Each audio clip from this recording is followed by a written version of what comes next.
Warning, I upload this video only for historic reasons. The views, thoughts, and opinions expressed on this video do not necessarily reflect this YouTube channel view, thoughts, and opinions. The views expressed do not necessarily represent mine and may be considered offensive, inappropriate, or inaccurate. Heat of the hottest days. They come from all over America, Canada, Mexico, England, France, and worldwide. They are true Elvis fans. And one of the most important days of the year for them is August 16th, the day their king died. But that's the one day of the year Graceland Mansion will have an unscheduled closing. Elvis Presley, head of security for Graceland, said that decision was made before his brother Vernon died. The first thing he said, I asked him, I said, do you think we ought to open the 16th? He said, no, keep it closed like it was last year. He said, we was closed, which that's true because we had this strike on, you know. So I'm trying to carry out what he wanted. Now, other than that, I might have opened if he hadn't said not to. So I think, in a way, we should have that day. You know? What are the family's plans on Thursday? But we probably go to the grave and, you know, kind of have it very silent here for the 16th. It appears the Presleys may make a family tradition of closing Graceland Mansion on the anniversary of Elvis's death. If so, that will serve as fair warning for Elvis fans in the future. But this year, thousands will come to Memphis only to be locked out of the place they came to see. Jim Jaggers at Graceland Mansion for Channel 13 Eyewitness News. As you probably have heard, the city and the county are trying to buy Graceland and turn it into a memorial to Elvis. What do you think of that plan? Here's what some of you told us when we put that question to you today. I think it's a nice effort for them to make Graceland into a museum since that's Elvis' home area of the city instead of putting it in some unfamiliar place. That'd be pretty good.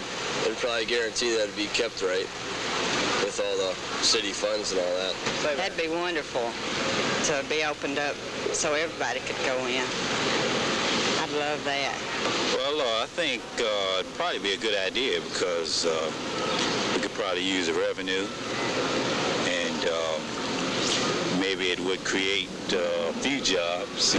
It's a known fact that many visitors come here to see remembrances of him, how he surrounded his life, and Elvis honored the city. He gave money every year, and I think from all standpoints it'd be a good thing. I think I would like it. I never heard anything about it before, but it would be good. I'm just in town visiting. His death, it seems only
Now, the second anniversary of his death is almost over.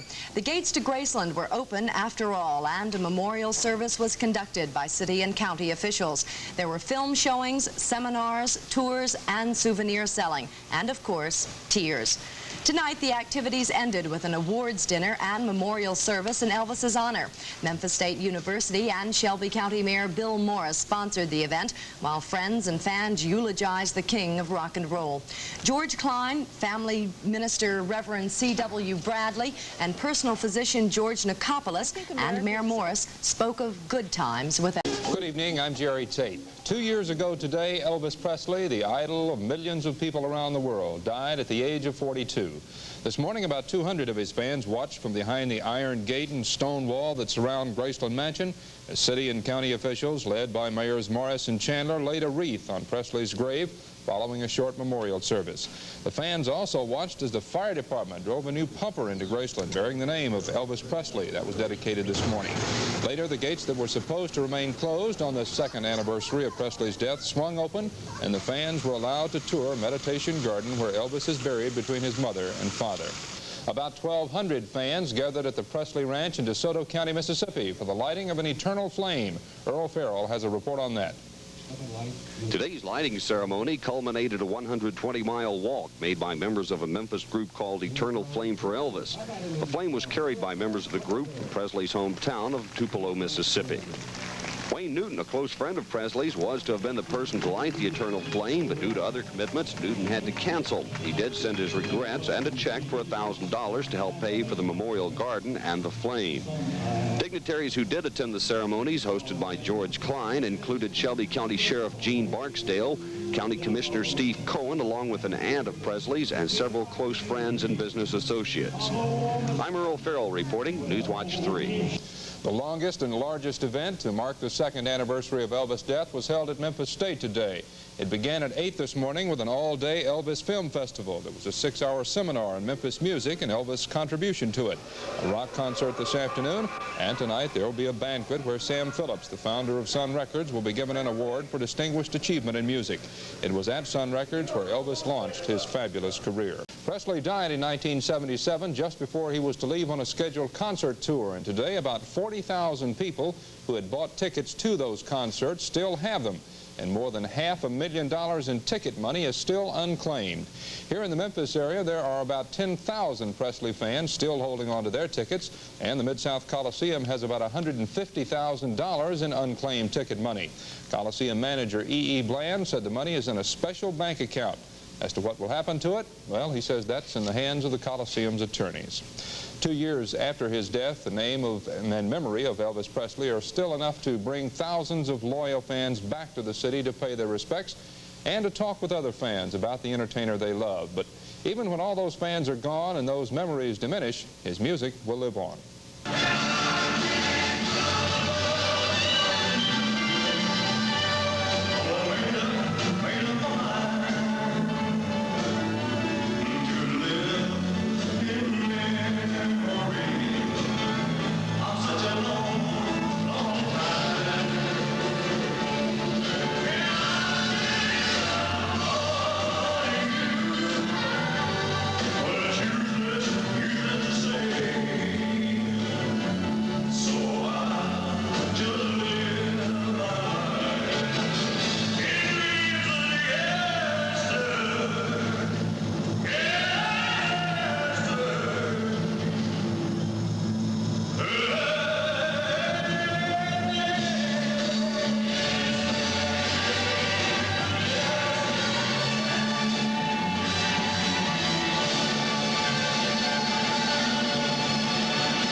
To Elvis Presley continue into the night on this, the second anniversary of his death. This evening at an auditorium at Memphis State, it was filled with people attending a seminar on the life and times of Elvis.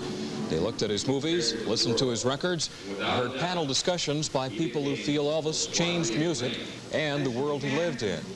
And with a projected image of the entertainer as the backdrop, there was a memorial service conducted by friends and government leaders. Today's memorial service at Graceland Mansion was private for the Presley family and close friends. The short ceremony was in the garden where Elvis is buried next to his mother and father. Also joining in the ceremony were local officials. The city and county mayors placed a wreath at the gravesite. Later, Graceland's famous gates were swung open and the public filed past the gravesite. South of the mansion today in Walls, Mississippi, fans gathered at a new permanent memorial. An eternal flame now burns at the ranch where Elvis once kept horses. The flame is also a memorial to the millions of fans who made Elvis famous. There was a recording executive who spotted Elvis before he was famous.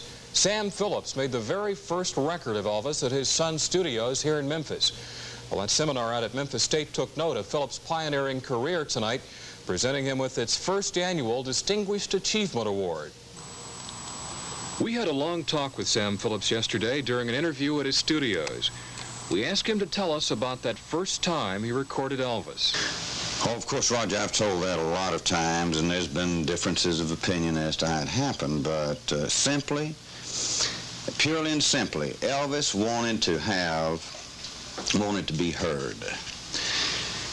But he was such a shy person, and there was no way that he was going to do anything in this world to even come close to imposing on you. So I think now, I don't know this to be a fact, and he never told me any differently, and I swear to God, if he were alive today, I wouldn't ask him. But I think he came under a ruse to make that record for his mother, really. I know how much he loved Gladys, his mother. But I think this was Elvis's way. We had no charge at all for an audition, okay? But we did make some personal records for people, and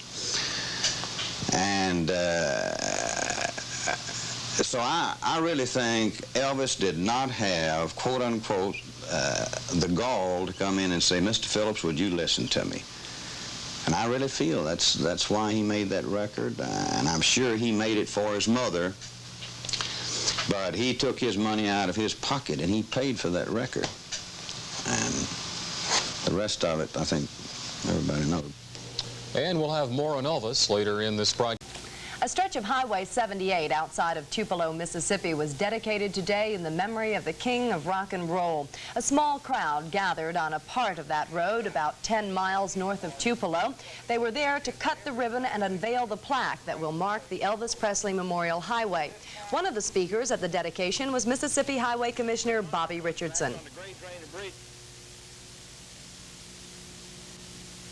We're proud that we're here today, not only to open another link of four-lane highway in North Mississippi, but to continue to dedicate this highway to the great Elvis Aaron Presley. Kathy Westmoreland, who was a backup singer for Elvis for several years, helped with the unveiling of the marker and the ribbon cutting. When the ceremonies were over, she was given the scissors used to cut the ribbon. Then parts of the ribbon were handed out to fans as souvenirs. And after that, traffic began to flow on the $13 million 8-mile stretch of the road. And Ed, a little later on in the newscast, we'll have a report on the dedication of the Elvis Chapel in Tupelo. All right. You remember yesterday a story we did about the Eternal Flame at Elvis's ranch, right? Sure. Ceremony down there? Yeah. Okay, well, that ranch is up for sale, we learned today. We noticed this ad in today's Wall Street Journal for the sale of the Circle G Ranch in DeSoto County, Mississippi. The Boyle Development Company is the current owner of the 160-acre spread. Boyle bought it from Elvis in 1972, then sold it, later reacquired it. We wondered if this meant the area where the Eternal Flame was lit would be sold. But Boyle assures us it won't be, that the 2 acres housing the memorial is not part of the deal. It is separately owned. Boyle added that several people have expressed an interest in buying the ranch. Although Elvis died before he could embark on his last scheduled concert tour, tickets to the planned performances 2 years ago sold out to the tune of $1.6 million. Box offices on the 10-city tour offered refunds, but to date, some $500,000 has not been refunded. The Mid-South Coliseum was part of the scheduled tour and still has $150,000.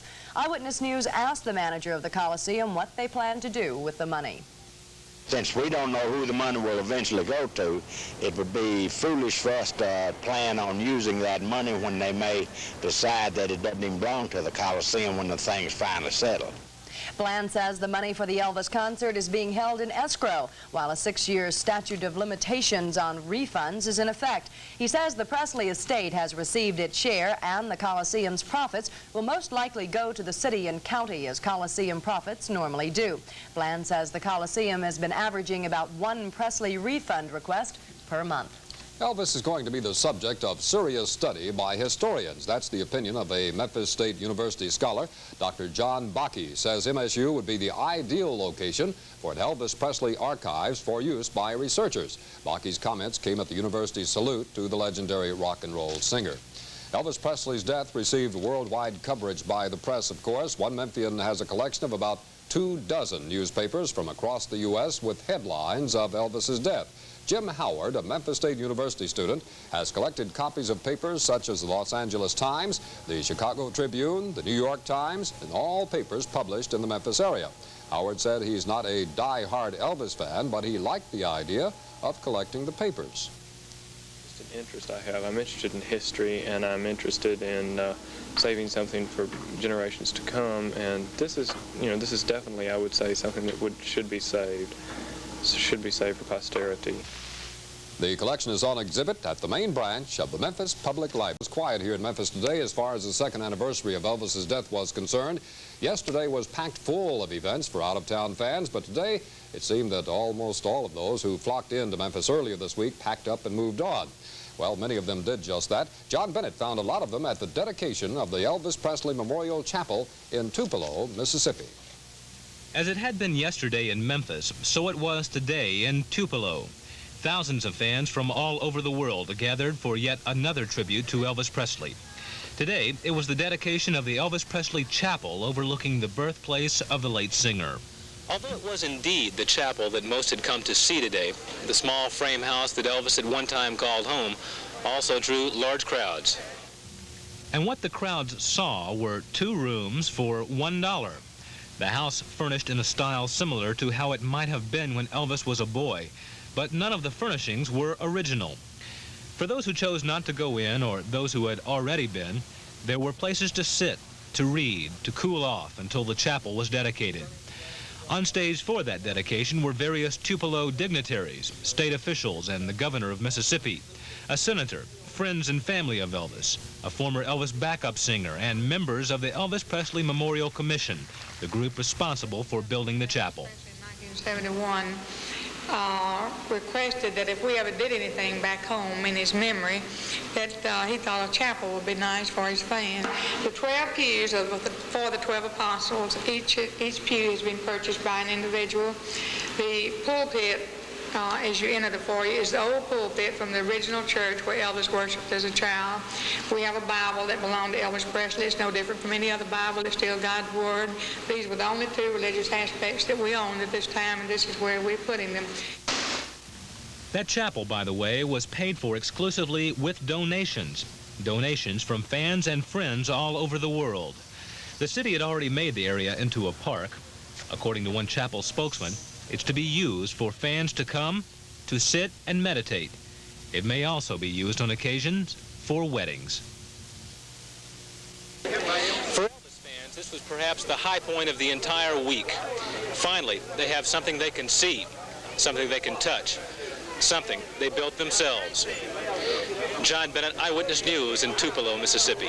Is being carried on by some local business people. It seems the singer contributed to the American Cancer Society every 4 years and probably would have this year had he lived. So 17 stores in the Graceland Center across from the mansion donated 5% of the money they made August 16th, the date of Elvis's death, to the Cancer Society as a tribute to the king of rock and roll. The checks were presented to Elvis's uncle, Lester Presley, today, and were said to amount to over $2,000.